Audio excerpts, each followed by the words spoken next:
के मुख्य अतिथि, जनप्रिय, लोकप्रिय हमारे मुख्यमंत्री आदरणीय श्री योगी आदित्यनाथ जी महाराज जी, जिनके द्वारा महात्मा विदुर की इस धारा को विकास की मुख्य धारा से जोड़कर जनपद बिजनौर को एक नई पहचान दी। समस्त जनपद वासियों की ओर से मैं भूपेंद्र चौहान, जिलाध्यक्ष भाजपा, आपको बिजनौर की धरती पर आपका स्वागत करता हूं, अभिनंदन करता हूं। आपको सत सत नमन, प्रणाम। अब मैं अपने क्षेत्रीय अध्यक्ष जी से, जो पश्चिम उत्तर प्रदेश के क्षेत्रीय अध्यक्ष और हमारा मार्गदर्शन करते हैं, हमारे आदरणीय श्री सत्येंद्र सिसोदिया जी, मैं उनसे निवेदन करूंगा कि वो हमारे यशस्वी, जनप्रिय, लोकप्रिय मुख्यमंत्री जी का पुष्प गुच्छ देकर स्वागत करेंगे।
जिंदाबाद, जिंदाबाद, माननीय योगी आदित्यनाथ जी जिंदाबाद। आज बिजनौर में, जो बिजनौर लोकसभा है, उसमें हमारे प्रबुद्ध वर्ग सम्मेलन में आज के हमारे मुख्य अतिथि, हमारे यशस्वी प्रदेश के मुख्यमंत्री, जिन्होंने एक हमारे उत्तर प्रदेश को पूरे देश में एक नई पहचान उत्तर प्रदेश को दी है। लोग पहले याद करते थे और प्रदेशों को, गुजरात को, मध्य प्रदेश को, राजस्थान को, लेकिन जब से 2017 से हमारे प्रदेश के मुख्यमंत्री योगी आदित्यनाथ महाराज जी बने हैं, तब से पूरे देश में छोड़ो पूरे विश्व में उत्तर प्रदेश का एक नाम अलग तरीके से लिया जाता है। उसके लिए मैं उनका स्वागत करता हूँ, अभिनंदन करता हूँ। प्रबुद्ध वर्ग के लोक समाज के पुनः निर्माण और सच्चे लोकतंत्र को बढ़ाने का कार्य करते हैं। आप सभी की इसमें महत्वपूर्ण भूमिका रहती है। लोकतंत्र का निर्माण, लोकतंत्र को बचाने और उसको कैसे आगे बढ़ाना है, इसके लिए सभी को जागरूक करना है। सामाजिक पुनर्निर्माण देश के युवाओं व अन्य लोगों को अच्छे सिद्धांतों के लिए समाज में आचरण और निरंतर अच्छा अभ्यास करके अपने व्यक्तित्व को सशक्त करना और आप लोगों के कारण ही माननीय प्रधानमंत्री जी के संकल्प के साथ भारत देश को सशक्त करना और माननीय प्रधानमंत्री जी के सबका साथ, सबका विश्वास, सबका विकास, सबका प्रयास के मंत्र को सार्थक करना, ऐसा काम हमारे आदरणीय प्रधानमंत्री जी कर रहे हैं। भारत माता की, भारत माता की। अब मैं, जो बिजनौर से लोकसभा के प्रत्याशी हैं, आदरणीय बड़े भाई चंदन चौहान जी, मैं उनसे निवेदन करूंगा कि वे आए और आम सब लोगों का मार्गदर्शन करें, अपने चुनाव के विषय में चर्चा करें। धन्यवाद संचालक महोदय। हमारे बीच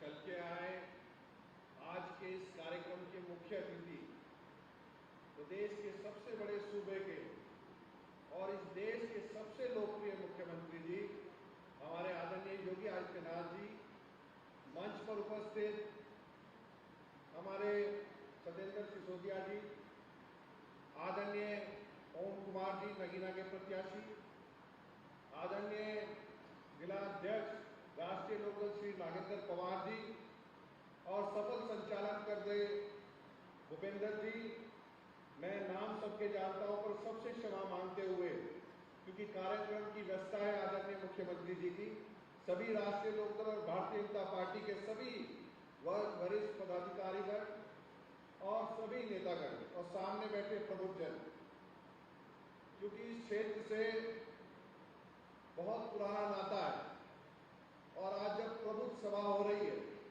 तो मुझे अपने स्वर्गीय पिताजी संजय चौहान जी की एक बात याद आती है। वो कहा करते थे कि भाई समाज को इतनी हानि दुर्जनों की दुर्जनता से नहीं थी जितनी सज्जनों की निष्ठता से हुई।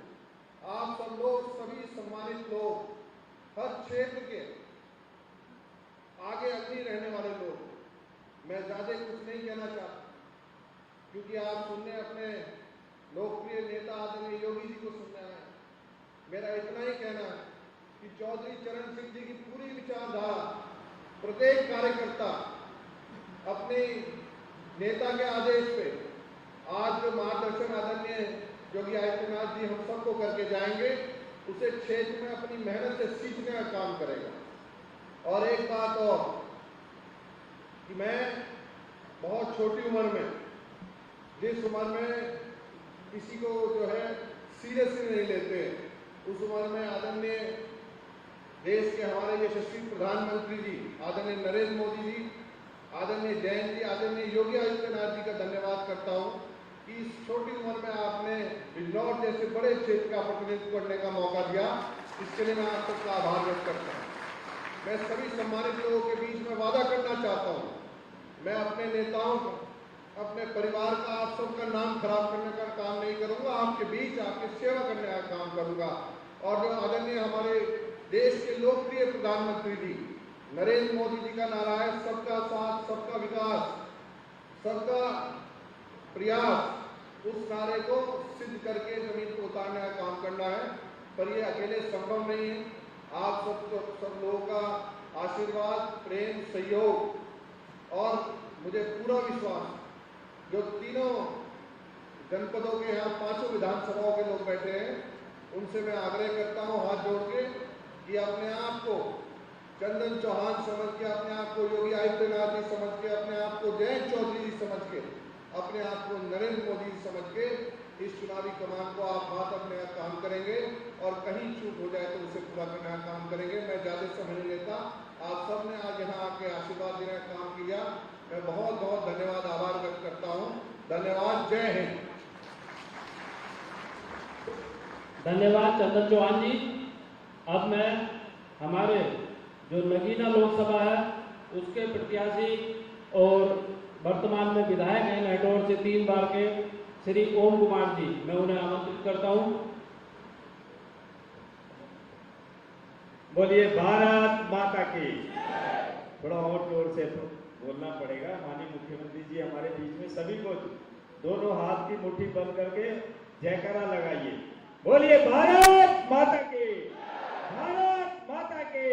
जय श्री राम, जय जय श्री राम। आज इस प्रबुद्ध सम्मेलन में मंच पर उपस्थित हमारे लोकप्रिय मुख्यमंत्री जी आदरणीय योगी आदित्यनाथ जी, जिनकी कृपा हमारे जिले बिजनौर पे बहुत ज्यादा रही है। मैंने पिछले 10 सालों में ये देखा है कि जब भी हम किसी काम के लिए माननीय मुख्यमंत्री जी के पास गए हैं जिले बिजनौर के लिए, उन्होंने तनिक भी देर नहीं लगाई। और आज मैं आप सब लोगों को गर्व के साथ कह सकता हूं कि जिले बिजनौर में जो आजादी से अब तक काम नहीं हुआ 75 सालों में, हमारे यशस्वी मुख्यमंत्री योगी आदित्यनाथ जी ने राजकीय मेडिकल कॉलेज बनवा करके हमारे जिले का नाम रोशन किया है। मंच पर उपस्थित हमारे क्षेत्रीय अध्यक्ष भाई सिसोदिया जी, मंच पर उपस्थित हमारे भाई हरिओम शर्मा जी, मंच पर उपस्थित हमारे बिजनौर के प्रत्याशी भाई चंदन जी, हमारे धामपुर से विधायक भाई अशोक राणा जी, बिजनौर से विधायक सूची मौसम चौधरी जी, मंच पर उपस्थित हमारे जिला पंचायत के सदस्य भाई साकेंद्र जी, मंच पर उपस्थित बहन कमलेश सैनी जी, मंच पर उपस्थित हमारे लोक दल के जिला अध्यक्ष भाई नागेंद्र जी और बिजनौर हमारे भारतीय जनता पार्टी के जिला अध्यक्ष भाई बॉबी भाई भूपेंद्र जी और मेरे सामने बैठे सभी प्रबुद्ध माताएं बहनें, सबसे पहले मैं आपके चरणों में नमन करना चाहता हूँ। और आज मुझे आदरणीय योगी आदित्यनाथ जी के साथ देश के प्रधानमंत्री मोदी जी का आशीर्वाद मिला है। मैं उनका सेवक हूँ, सच्चा सेवक हूँ, और जो भी उन्होंने जिम्मेदारी मुझे दी है मैंने तन मन धन से निभाने का काम किया है। मैं आप सबके चरणों में बहुत बहुत नमन करना चाहता हूँ। अपने इस देश में आदरणीय प्रधानमंत्री जी ने और उत्तर प्रदेश के यशस्वी मुख्यमंत्री योगी आदित्यनाथ जी ने जो मुझ पर कृपा की है, मुझे इस योग्य समझा है कि मैं नगीना लोकसभा से इस बार चुनाव लड़ूं। 3 बार से मैं लगातार विधायक हूं और चौथी बार मुझे ये आशीर्वाद योगी और मोदी जी के सेवक के रूप में मिला है। मैं निश्चित रूप से तन मन धन लगा करके आप सबके सहयोग से माननीय मुख्यमंत्री जी के चरणों में नगीना लोकसभा को जिताने का काम निश्चित रूप से करूंगा। मैं इस देश के पहले कानून मंत्री डॉक्टर भीमराव अंबेडकर साहब और संतों में संत रहे संत शिरोमणि गुरु रविदास जी और सभी धर्मों में जन्मे महापुरुषों के चरणों में भी नमन करता हूं। आप सबका आशीर्वाद मुझे मिलेगा। नगीना लोकसभा और बिजनौर लोकसभा दोनों को हम भारी मतों से जीतने का काम करेंगे। मैं माननीय मुख्यमंत्री जी का बहुत हृदय से धन्यवाद करता हूं कि उन्होंने हमारे बीच में आकर के हमें आशीर्वाद देने का काम किया है। बहुत बहुत धन्यवाद। नमस्कार। जय हिंद, जय भारत, जय श्री राम, जय श्री राम, जय श्री राम। धन्यवाद। नगीना लोकसभा से प्रत्याशी हमारे ओम कुमार जी। अब मैं हमारे पश्चिम उत्तर प्रदेश के क्षेत्रीय अध्यक्ष बड़े भाई आदरणीय श्री सत्येंद्र सिद्धोदिया जी से निवेदन करूंगा कि वो भी आए और हम सब लोगों का मार्गदर्शन करेंगे।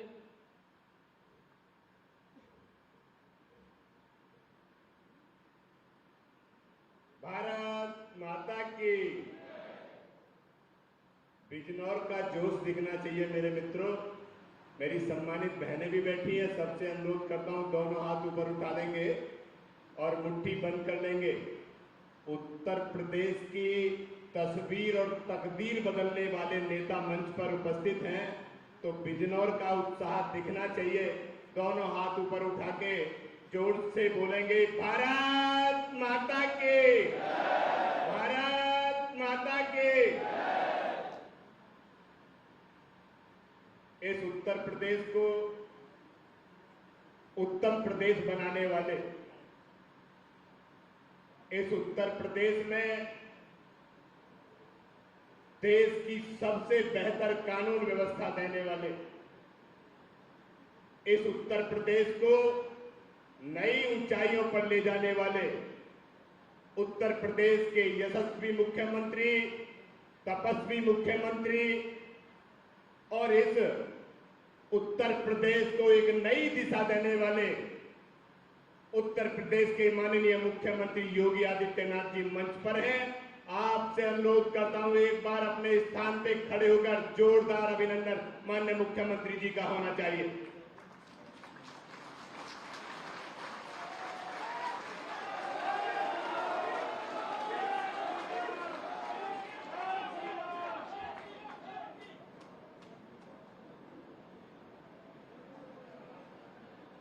बिजनौर लोकसभा के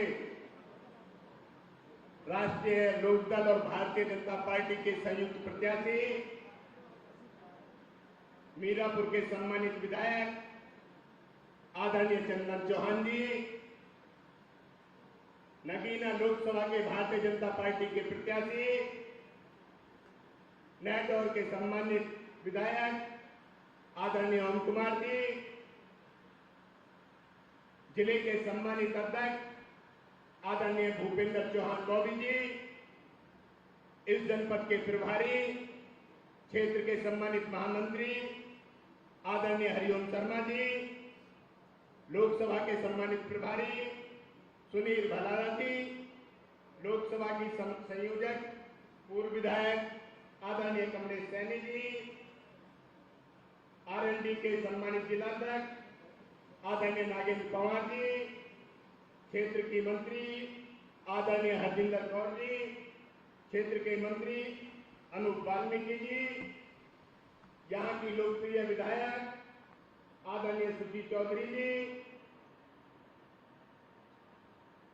कानपुर के सम्मानित विधायक आदरणीय अशोक राणा जी, मंच पर उपस्थित उत्तर प्रदेश सरकार के माननीय मंत्री और इसी लोकसभा के हसनापुर के माननीय विधायक आदरणीय दिनेश खटीक जी, विधान परिषद के सम्मानित सदस्य बहन वंदना वर्मा जी, जिला पंचायत के सम्मानित अध्यक्ष आदरणीय शौकेंद्र प्रताप सिंह जी, मंच पर उपस्थित यहाँ की नगर पालिका के सम्मानित चेयरमैन आदरणीय इंदिरा सिंह जी, यहाँ के लोकसभा के सह संयोजक राजीव अग्रवाल जी, सह प्रभारी लीना सिंघल जी, विनय राणा जी, विवेक कर्णवाल जी और आज के प्रबुद्ध वर्ग सम्मेलन में पधारे समाज को दिशा दशा देने वाले सभी सम्मानित भाइयों, सम्मानित बहनों, आज के इस कार्यक्रम में आपके पधारने पर आपका स्वागत करता हूं, अभिनंदन करता हूं।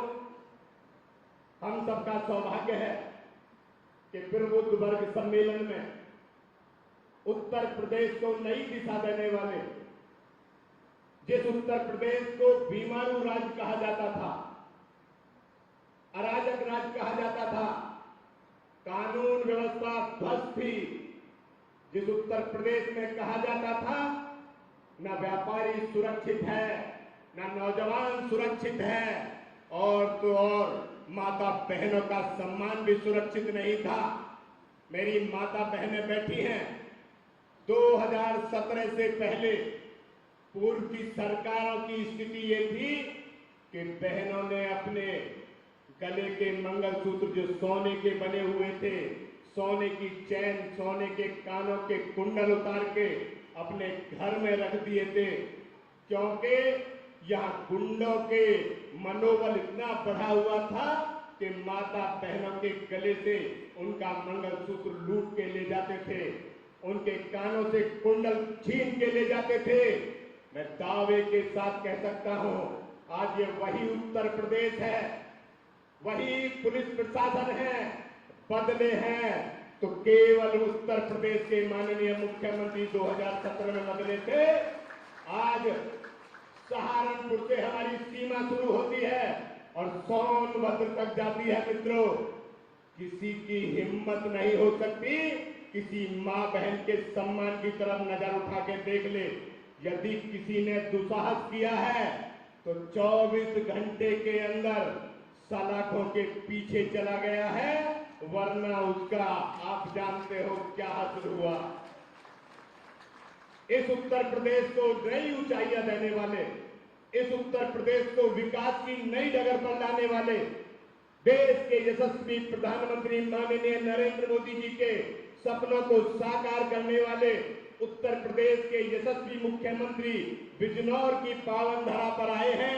मैं उनका स्वागत करते हुए, अभिनंदन करते हुए सीधे सीधे उन्हीं को आमंत्रित करता हूं, क्योंकि आप सब लोग उनको सुनना चाहते हैं। वो आए और हम सबका मार्गदर्शन दें। मैं पुनः उनका अभिनंदन करता हूं। बहुत बहुत धन्यवाद। जय हिंद, जय भारत।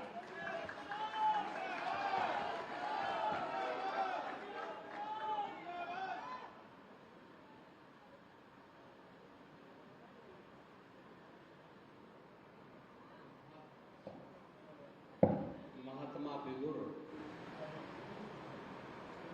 और मां गंगा के पावन सानिध्य में बसे जनपद बिजनौर के इस पावन धरा को मैं कोटि कोटि नमन करते हुए मैं आप सबका हृदय से अभिनंदन करता हूं।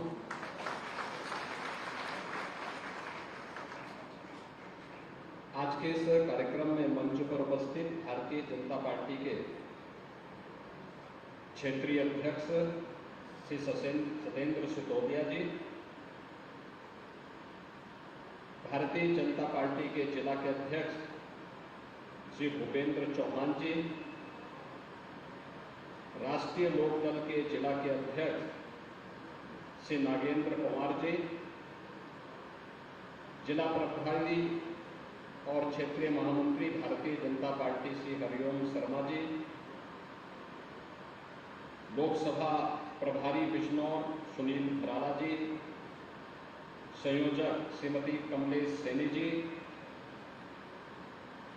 हमारे माननीय विधायकगण श्रीमती सुची चौधरी जी, अशोक राणा जी, प्रदेश सरकार में मेरे सहयोगी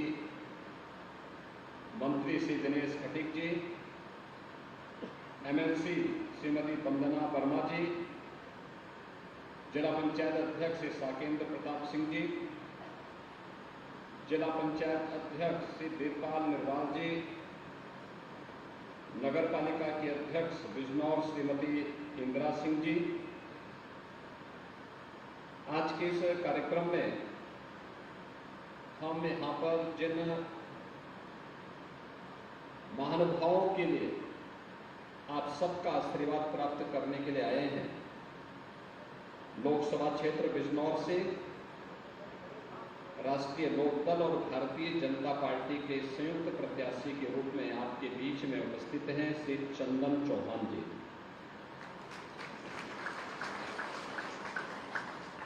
इस बार उनके माथे पे चंदन जरूर लगना चाहिए।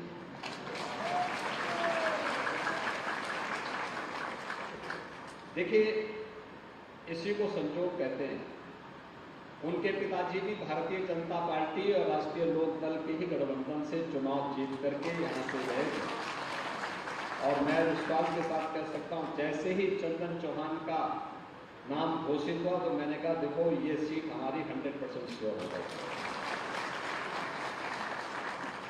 और ऐसे ही लोकदल के सहयोग से भारतीय जनता पार्टी नगीना लोकसभा सीट जीती की। वहां से नेटवर्क से हमारे विधायक हैं श्री ओम कुमार जी, लोकप्रिय विधायक हैं, जनता के बीच में रहते हैं, लगातार जनहित से जुड़े हुए मुद्दों पर काम करते हैं। आज पार्टी ने उन्हें नगीना लोकसभा सीट से अपना प्रत्याशी बनाया है। आपका आशीर्वाद उन्हें भी प्राप्त हो, इस दृष्टि से प्रबुद्ध जनों के बीच में हम दोनों प्रत्याशियों का परिचय कराने के लिए मुझे स्वयं आना पड़ा। अभी नामांकन की प्रक्रिया संपन्न हुई है और नामांकन की प्रक्रिया संपन्न होने के बाद हम लोग पहले चरण में प्रबुद्ध जनों के बीच में जा रहे हैं। प्रबुद्ध जनों के बीच में जाने के साथ फिर हमारे बूथ स्तर की मीटिंगें चल रही हैं, लेकिन बूथ स्तर के सम्मेलन भी होंगे और बाद में जनसभाएं भी हमारी प्रारंभ होने जा रही हैं। प्रबुद्ध जनों के पास मैं इसलिए आया हूं क्योंकि आप समाज की ओपिनियन मेकर हैं। समाज का जो नेतृत्व वर्ग है, आप मार्गदर्शन करते हैं, आप उसे लीड करते हैं। कोई अधिवक्ता है, कोई चिकित्सक है, कोई शिक्षक है, कोई व्यापारी है, कोई हस्तशिल्पी है, कोई कारीगर है, कोई महिला सशक्तिकरण के लिए कार्य कर रहा है, कोई पर्यावरण के लिए कार्य कर रहा है। जीवन के अलग अलग क्षेत्र में कार्य करने वाला जो नेतृत्व वर्ग है, वह नेतृत्व वर्ग केवल मंच पर बैठा हुआ समुदाय ही नेतृत्व वर्ग नहीं है। ये पॉलिटिकल नेतृत्व देता है, लेकिन सामाजिक नेतृत्व अलग अलग सेक्टर में जो नेतृत्व दे रहा है, वह सामने आप सभी बैठे हुए हैं। आपकी बातों पर जनता जनार्दन विश्वास करती है। आप समाज को मोटिवेशन की ओर अग्रसर करते हैं। आप बताते हैं कि ऐसे होना चाहिए, ये होता है, और लोग उसका अनुसरण करते हैं। तो इसलिए चुनाव के अन्य कार्यक्रम हमारे प्रारंभ हो सके। हमारे प्रत्याशियों ने नामांकन किया तो मैंने कहा सबसे पहले प्रबुद्ध जनों से हम आशीर्वाद लेते हैं। आपकी भूमिका समाज में ऐसे ही है जैसे प्राचीन काल में ऋषि मुनियों की हुआ करती थी, वही आपकी भूमिका है, क्योंकि वहां भी उस समय का प्रबुद्ध जन था और ये महात्मा विदुर की धरती है। तो महात्मा विदुर की धरती पर आपका आशीर्वाद हमारे दोनों प्रत्याशियों को प्राप्त हो। बहनों और भाइयों, जब मैं बिजनौर की बात देखता हूं, वास्तव में मुझे लगता है कि इस जनपद के साथ जितना न्याय होना चाहिए था उतना हो नहीं पाया। और इसीलिए आप याद करते होंगे, पहले कहा जाता था कि कोई मुख्यमंत्री बिजनौर आएगा तो उसकी छुट्टी तय है। मैंने कहा देखो मैं बिजनौर जाऊंगा जरूर, और मैं इसीलिए बिजनौर आया था। फिर किसी ने मुझे कहा कि यहां रात्रि को नहीं रुकना चाहिए। मैंने कहा रात्रि को भी रुकूंगा, और मैं ही बिजनौर के गेस्ट हाउस में रुकता था। रात्रि को मैंने विदुर कुटिया का भ्रमण भी किया था, और उस समय यहाँ के प्रबुद्ध जनों के साथ मैंने एक संवाद बनाया था। लगभग 50 के आसपास प्रबुद्ध जन आए थे, उनके साथ मैंने एक संवाद बनाया था कि वे क्या कर रहे हैं। इसमें कृषि के क्षेत्र में भी जिन्होंने प्रगतिशील किसान भी थे, शिक्षक भी थे, चिकित्सक भी थे, अधिवक्ता भी थे, व्यापारी भी थे, अलग अलग तबके के लोग थे। कितना पोटेंशियल है जनपद में, मैं देखकर हो चुका। किस तथ्य को कभी भी सामने रखने का प्रयास नहीं किया गया, लेकिन हमारे स्तर पर जो हमारे माननीय जनप्रतिनिधिगण जो प्रस्ताव लाते थे, इन्होंने मुझसे कहा कि बिजनौर में मेडिकल कॉलेज होना चाहिए। हमने कहा एकदम मेडिकल कॉलेज वहां के लिए होना चाहिए, क्योंकि मैं भी इसका पक्ष हूं। इतना बड़ा जनपद, मेडिकल कॉलेज नहीं। हम लोग आए और हमने आपकी विरासत के साथ जोड़ते हुए भारत के दिखे, क्योंकि बिजनौर की जब हम बात करते हैं तो बिजनौर केवल बिजनौर नहीं है, यह भारत के इतिहास की भूमि है। भारत की पहचान इस बिजनौर जनपद से बनती है। महात्मा विदुर उसके अग्रिम पंक्ति के उन ऋषि मुनियों की परंपरा में आते हैं जिन्होंने उस कालखंड में भी सच बोलने की, सत्य बोलने की हिम्मत दिखाई थी, और उसके लिए उनको उपेक्षा झेलना पड़ा, लेकिन वे अपने मार्ग से विचलित नहीं हुए, और उस सत्य को बोलने वाली इस धरती पर, जिसको मां गंगा का आशीर्वाद, यूपी के अंदर तो मां गंगा बिजनौर जनपद से ही प्रारंभ होकर के बलिया तक पहुंचती है। देश के अंदर मां गंगा का सर्वाधिक आशीर्वाद हमारे प्रदेश उत्तर प्रदेश को प्राप्त होता है, और उत्तर प्रदेश को जो आशीर्वाद प्राप्त होता है, इसीलिए हमने कहा महात्मा विदुर के नाम पे मेडिकल कॉलेज बनना चाहिए, और आज मैं आपको बधाई दूंगा कि आपका मेडिकल कॉलेज बनकर के तैयार हो चुका है। अब आप देखें, मेडिकल कॉलेज के साथ साथ यहाँ की सड़कों को, हाईवे, 4 लेन की कनेक्टिविटी कितनी अच्छी बेहतरीन कनेक्टिविटी के साथ हो रही है। यहाँ पर अन्य हर एक सेक्टर में यहाँ की ओडीओपी आज एक नई पहचान बना रही है, और उस पहचान को बनाए रखने के लिए ही आज हम सब एक बार फिर से आपके पास आए। याद रखना, हम प्रबुद्ध जनों की कुछ कमियां होती हैं, जो चंदन चौहान ने भी कहा अपनी भाषण में, कि हम लोग बड़ी बड़ी बहस कर लेते हैं, चर्चा कर लेते हैं, ऐन वक्त पर हम लोग आलसी हो जाते हैं, वोट डालने नहीं जाएंगे, लोगों को बताएंगे लेकिन स्वयं पीछे हटेंगे। और आपका तो पहले ही चरण में मतदान होना है, इसलिए पहले स्वयं मतदान करना और औरों को भी मतदान करने के लिए तैयार करना, ये जरूर पहला काम के लिए होना है। दूसरा, अपने वोट की कीमत को पहचानना और लोगों को उसके लिए तैयार करना। याद करिए, आपका वोट अन्य लोगों के साथ में जाता था,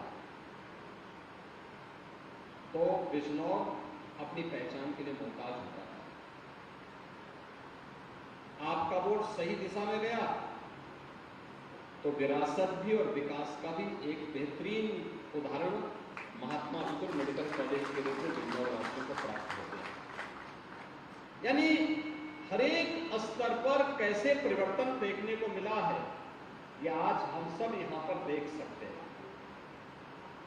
यानी एक वोट की कीमत क्या होती है? गलत हाथों में वह वोट जाता है तो अराजकता फैलती है, और सही दिशा में जाता है, सही पार्टी को जाता है तो वह देश को एक नई ऊंचाई की ओर लेकर के आपकी आस्था का सम्मान कर देता है।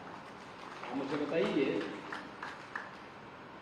कि अगर मोदी जी के नेतृत्व में सरकार नहीं होती और केंद्र और राज्य में सरकार नहीं होती तो क्या अयोध्या में रामलला का भव्य मंदिर का निर्माण हो पाया होता क्या? आप मुझे बताओ, मोदी जी प्रधानमंत्री हैं तो देखो उत्तर प्रदेश का गौरव भी किस रूप में बढ़ता। अभी चौधरी साहब को भारत रत्न के सम्मान से सम्मानित किया गया। चौधरी साहब को यह सम्मान बहुत पहले मिल जाना चाहिए था, बहुत पहले मिल जाना चाहिए था। भारत की नब्ज को अगर भारत के किसी राजनेता ने उस कालखंड में सही तरीके से पहचाना था तो वह नाम था चौधरी चरण सिंह जी का, जिन्होंने कहा था कि भारत की प्रगति का मार्ग देश के खेतों और खलिहानों से होकर के जाता है।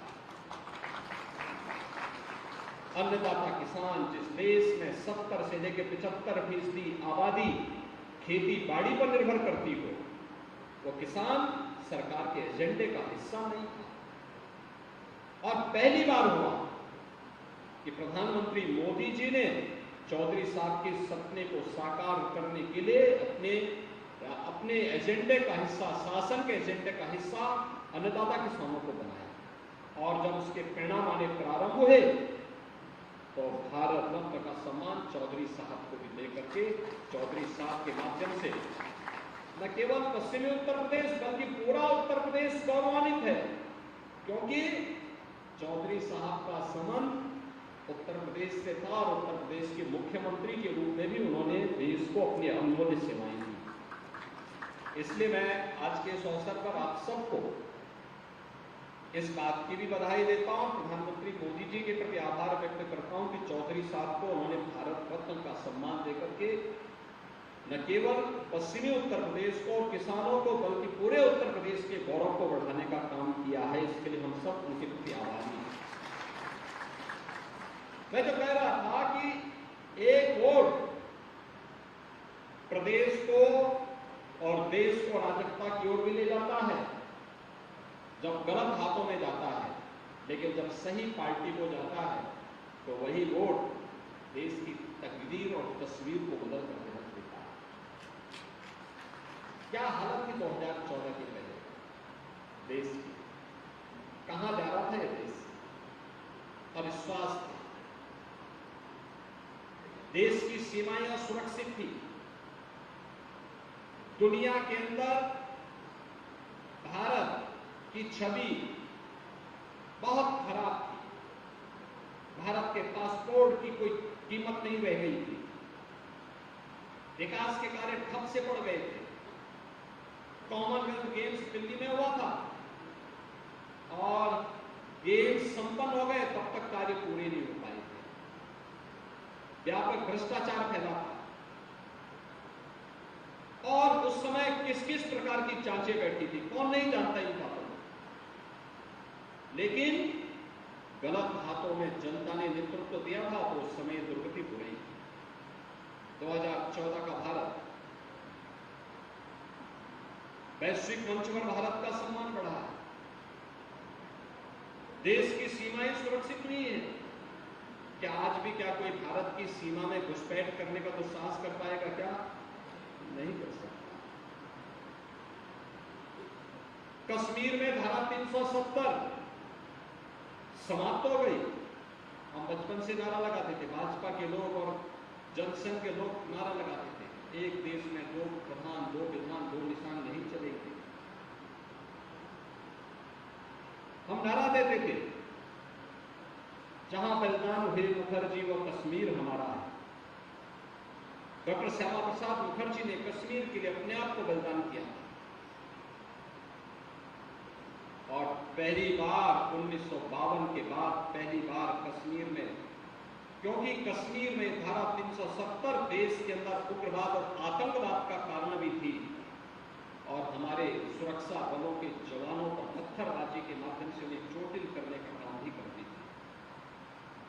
एक झटके में मोदी जी के नेतृत्व में केंद्र की सरकार ने धारा 370 को समाप्त किया पत्थरबाजी भी समाप्त हो गई, आतंकवाद भी हमेशा के लिए समाप्त हो गया। कश्मीर से धारा 370 हटने का मतलब एक देश में एक विधान होगा, एक प्रधान होगा, एक निशान होगा। एक प्रधान एक निशान का भाव जिस प्रभावी ढंग से देश के अंदर लागू हुआ है, आज हम सबके सामने है। आराम से बैठो भैया, कोई बात नहीं।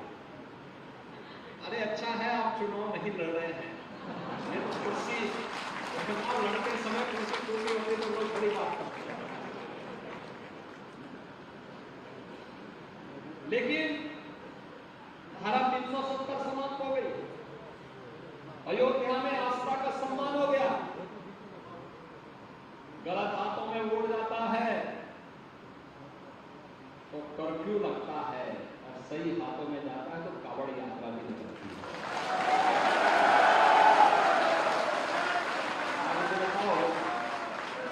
अन्नदाता किसानों का सम्मान, ऋण माफी से लेकर के कृषि सिंचाई योजना से लेकर के और प्रधानमंत्री किसान सम्मान निधि तक,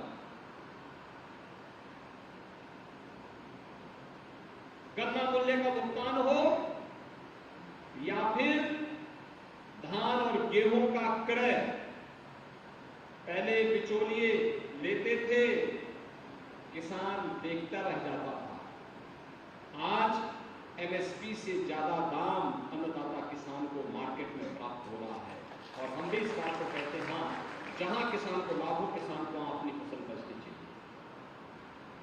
यानी सही दिशा में सरकार चलती है। एक वोट देश के विकास को वृद्धि भी कर सकती है, आतंकवाद और अलगाववाद को बढ़ाती भी है, और वह वोट सही हाथों में जाता है, देश की तस्वीर और तकदीर को भी बदल करके रख देता है। और इसी के लिए आपसे अपील करने के लिए आपने कमोबेश दोनों सभी लोगों को देखा है। समाजवादी पार्टी को भी, बहुजन समाजवादी पार्टी को भी प्रदेश के अंदर शासन करते हुए देखा है, और कांग्रेस ने तो लंबे समय तक देश के अंदर शासन किया। आपने इन सबके कार्यकाल को देखा है, इसलिए कोई ये नहीं कह सकता कि साहब हमें मौका दीजिए। आज तो आपके पास एक अवसर है कहने के लिए कि भाई सबको अवसर मिला, और सबसे अच्छा कार्यकाल मोदी जी का। आपको देखो कितना मोदी की गारंटी आज देश के अंदर छा रही है।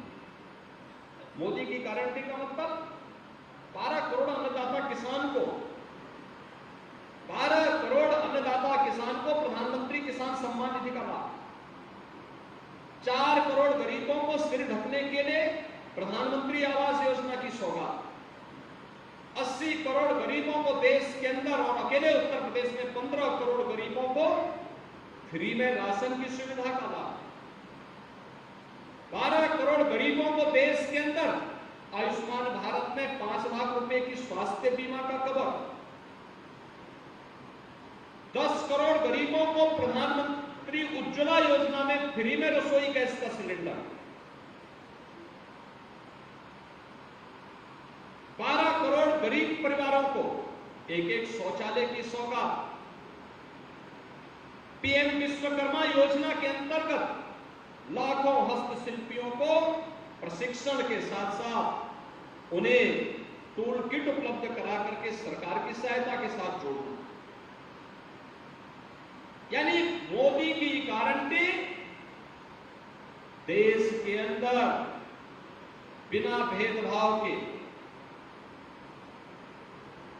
देश के हर नागरिक के जीवन को सम्मान और स्वाभिमान के साथ आगे बढ़ाने की गारंटी है, सुरक्षा की गारंटी है, समृद्धि की गारंटी है। और हम लोग इसीलिए कहते हैं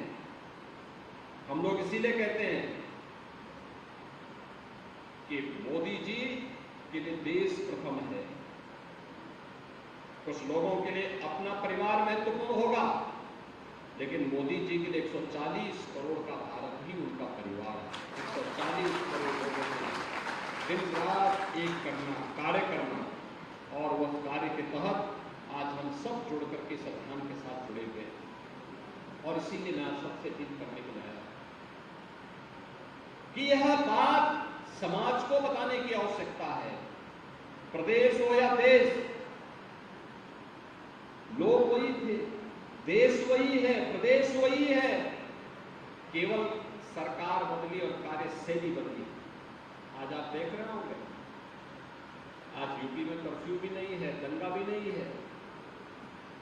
आज यूपी में बेटी और व्यापारी दोनों सुरक्षित है। पर्व और त्योहार शांतिपूर्ण तरीके से मनाए जा रहे हैं, कहीं कोई अराजकता नहीं है। अयोध्या धाम में आप देख रहे होंगे और काशी में, काशी विश्वनाथ धाम में अब तक 2 करोड़ लोगों ने पिछले 2 महीनों के अंदर दर्शन कर लिया। उत्तर प्रदेश में पहले लोग नहीं आना चाहते थे, आज पूरा देश आने के लिए आपको दिखाई दे रहा है। प्रतिदिन अयोध्या में 1 लाख, 1.5 लाख, 2 लाख तक श्रद्धालु आ रहे हैं दर्शन करने के। ऐसे ही काशी में भी इतने लोग प्रतिदिन आ रहे हैं। अनुमान करिए, जहां पहले कोई नाम सुन के डरता था, आज लाखों की संख्या में आ रहे हैं लोग, दर्शन कर रहे हैं, सुरक्षित माहौल में वापस जा रहे हैं। व्यापारी का व्यापार फल फूल रहा है, पूरी मजबूती के साथ अपने कार्यक्रम को आगे बढ़ा रहा है। और इसी में मोदी जी ने भी संकल्प किया है, विकसित भारत। मोदी जी का संकल्प है विकसित भारत की परिकल्पना को साकार करना, उस संकल्पना के साथ हर भारतवासी को जोड़ना। विकसित भारत बनेगा जब उत्तर प्रदेश विकसित होगा, और उत्तर प्रदेश तब विकसित होगा जब केंद्र में भी और प्रदेश में भी एक जैसी सरकार होगी। और उत्तर प्रदेश के विकास के लिए क्या है? विकसित उत्तर प्रदेश के लिए विकसित बिजनौर भी चाहिए, और विकसित बिजनौर के लिए चंदन चौहान भी और ओम कुमार का भी विजयी होना आवश्यक है। तभी बेहतर और बेहतर कनेक्टिविटी होगी, मेडिकल कॉलेज की सुविधा और बढ़ेगी, उद्योग खुलेंगे, नए निवेश आएंगे, रोजगार का सृजन होगा, नए संस्थान बनेंगे, और यहाँ की पुरातन पहचान को उपलब्ध कराने में हमें मदद मिलेगी। और आज इसी के आह्वान के साथ मैं आपके बीच में आया हूँ। अभी परसों 31 को प्रधानमंत्री जी मेरठ में आ रहे हैं, बिजनौर के भी हमारे कुछ कार्यकर्ता वहां पहुंचेंगे, हमारे प्रत्याशीगण भी वहां पहुंचेंगे, एनडीए की सभा का शुभारंभ करेंगे, और फिर हम लोग भी बड़ी बड़ी चुनावी सभाओं के लिए जनपद में भी आएंगे, आपके बीच में आएंगे। आपसे भी मैं अपील करूंगा, आपके स्तर पर यह माहौल अभी से बनना प्रारंभ हो, और जो देश की आवाज आज बन चुकी है कि फिर एक बार मोदी सरकार, पूरे देश के अंदर एक ही आवाज है कि फिर एक बार मोदी सरकार के तीसरे कार्यकाल के लिए, वो हमारे लिए इसलिए महत्वपूर्ण है क्योंकि मोदी जी के तीसरे कार्यकाल में पहले 3 वर्ष के अंदर ही भारत दुनिया की तीसरी बड़ी अर्थव्यवस्था बनने वाला है।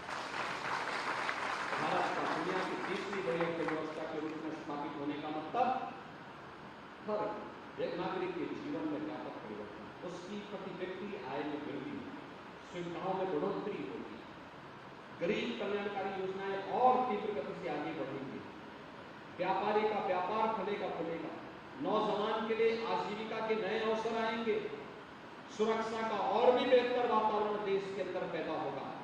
इस विश्वास के साथ आज मैं यहाँ पर श्री चंदन चौहान जी को और ओम कुमार जी को उनके पूरे अभियान के लिए अपनी शुभकामना देता हूँ। आपका आशीर्वाद इनको जोरदार कर्तव्य से और विश्वास व्यक्त करता हूँ कि जो टीम भारतीय जनता पार्टी और लोकदल ने बनाई है, जयंत जी के साथ भी हमारे पदाधिकारियों की बैठक हुई है, एक संयुक्त टीम बना करके ये मान करके चलना होगा कि बिजनौर लोकसभा सीट में हर एक भाजपा के कार्यकर्ता को, लोकदल के कार्यकर्ता को चंदन चौहान बनना पड़ेगा, और नगीना में भाजपा और लोकदल के हर कार्यकर्ता को ओम कुमार बनना पड़ेगा। और इसके लिए आह्वान करने के लिए आए हैं चुनावी सभाएं संयुक्त रूप से होंगी, संयुक्त कार्यक्रम होंगे और संयुक्त अभियान चल करके हमें विजयश्री का वर्ण करना है। मोदी जी को तीसरे कार्यकाल के लिए 80 की 80 सीटें प्रदान करनी है। इस विश्वास के साथ मैं आज के अवसर पर अपने दोनों प्रत्याशियों के प्रति अपनी शुभकामना देता हूं। आप सबका हृदय से अभिनंदन करते हुए अपनी वाणी को विराम देता हूं। आप सब मेरे साथ बोलेंगे, भारत माता की जय, भारत माता की जय, भारत माता की जय, वंदे वंदे वंदे। बहुत बहुत धन्यवाद। मैं अपने आरएलडी के जो हमारे जिलाध्यक्ष हैं उनसे निवेदन करूंगा कि वो सभा के समापन करें। आरएलडी के जिला